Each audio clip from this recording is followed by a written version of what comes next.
Assalamualaikum sahabat. Ini adalah kisah Nabi Zakaria alaihi salam, seorang nabi yang dikenal dengan kesalehannya dan doa yang tak pernah putus. Di usia senjanya, Nabi Zakaria alaihi salam terus berdoa kepada Allah Subhanahu wa Ta'ala agar diberi keturunan meskipun istrinya mandul dan usianya sudah sangat tua. Ya Tuhanku, tulangku telah lemah dan kepalaku telah dipenuhi uban, tetapi aku tak pernah kecewa dalam berdoa kepadamu. Allah Subhanahu wa Ta'ala mengabulkan doanya dengan karunia seorang anak yang luar biasa, yaitu Nabi Yahya alaihi salam, seorang hamba yang bijak, lembut hati, dan penuh ketakwaan. Kisah Nabi Zakaria mengajarkan kita, tak ada doa yang sia-sia jika disampaikan dengan iman dan kesabaran. Yuk, jadikan doa sebagai kekuatan kita sehari-hari. Semoga kita bisa meneladaninya. Jangan lupa like, share, dan follow untuk kisah Nabi lainnya. Wassalamualaikum. Assalamualaikum sahabat. Sebelum kita mulai, yuk tekan tombol subscribe dulu. Semoga yang subscribe rezekinya makin berlimpah dan hidupnya penuh berkah. Amin ya Allah. Tahukah sahabat, Nabi Yahya adalah sosok yang teguh dalam keimanan sejak kecil. Ayahnya Nabi Yahya adalah Nabi Zakaria. Dalam riwayatnya Nabi Zakaria berdoa agar diberi keturunan. Allah mengabulkannya meski ia sudah tua. Sejak kecil, Nabi Yahya sudah cinta ilmu dan selalu berpegang teguh pada kebenaran. Ia berani menegur penguasa Zolim, menyeru manusia agar kembali ke jalan Allah. Karena keberaniannya, Nabi Yahya difitnah dan syahid di tangan penguasa tiran.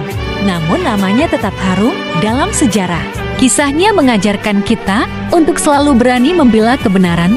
Yuk, sebarkan inspirasi Nabi Yahya. Semoga kita bisa meneladaninya.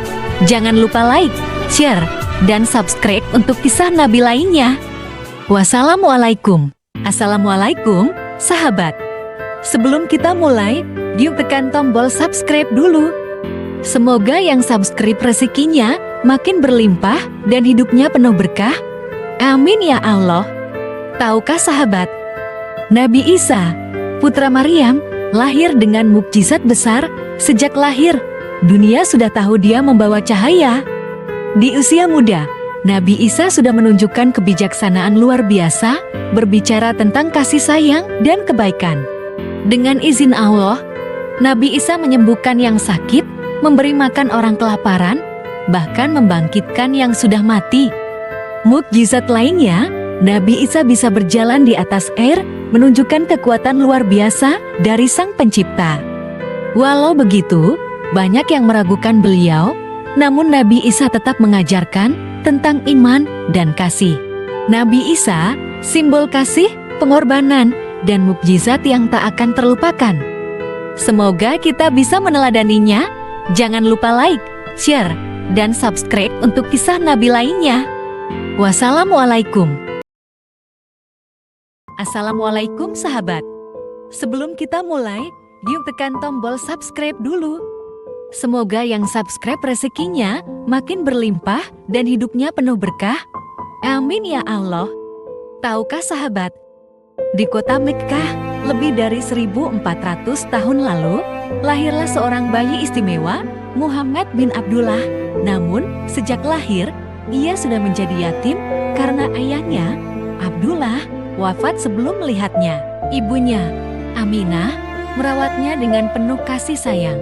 Namun, tak lama, Nabi Muhammad kecil juga kehilangan ibunya saat berusia 6 tahun. Ia kemudian diasuh oleh kakeknya, Abdul Muthalib. Namun, 2 tahun kemudian, kakeknya pun wafat. Nabi Muhammad kecil akhirnya dirawat oleh pamannya, Abu Talib. Sejak kecil, Nabi Muhammad dikenal jujur, rajin, dan penyayang.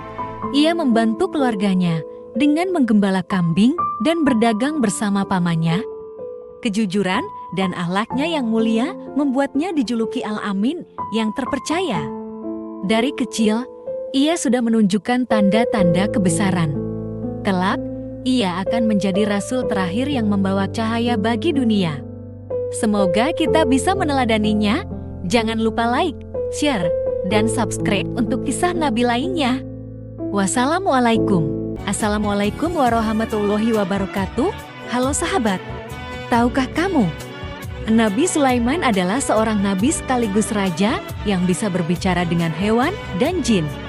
Nabi Sulaiman diberi mukjizat luar biasa oleh Allah.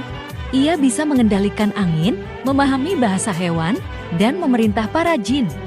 Suatu hari, burung hudhud melaporkan tentang kerajaan Saba yang dipimpin oleh Ratu Balqis yang menyembah matahari. Nabi Sulaiman segera mengirim surat kepada Balqis, mengajaknya untuk menyembah Allah. Ketika Ratu Balqis datang ke istana Nabi Sulaiman, ia terkejut dengan kebijaksanaan dan kekuasaan Nabi Sulaiman. Akhirnya, Ratu Balqis dan kaumnya beriman kepada Allah. Kisah Nabi Sulaiman mengajarkan kita untuk selalu bersyukur atas nikmat Allah dan menggunakannya untuk kebaikan. Apa hikmah yang bisa kamu ambil dari kisah ini? Tulis di komentar.